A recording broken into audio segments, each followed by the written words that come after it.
చెప్తే గాని తెలీదు ఈ దోశలు మిగిలిపోయిన అన్నంతో చేసినవని. ఈసారి ఎప్పుడైనా మీ ఇంట్లో అన్నం మిగిలిపోయి తాలింపు పులిహోర తిని బోర్ కొడితే ఇలా ట్రై చేయండి. అన్నంలో బొంబాయి రవ్వ ఇంకా పెరుగు వేసి కలిపేసి ఒక 10 నిమిషాలు నానబెట్టుకోండి. 10 నిమిషాల తర్వాత అన్నం పెరుగు మిశ్రమాన్ని మిక్సీలో వేసుకొని గ్రైండ్ చేసుకోవాలి.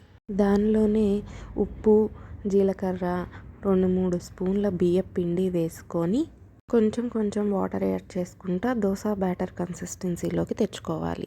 అన్నం బాగా కాలాక ఈ దోశ బ్యాటర్ని స్ప్రెడ్ చేసుకొని ఫ్లేమ్ని మీడియం హీట్లో పెట్టుకొని 2 వైపులా బాగా కాల్చుకోవాలి.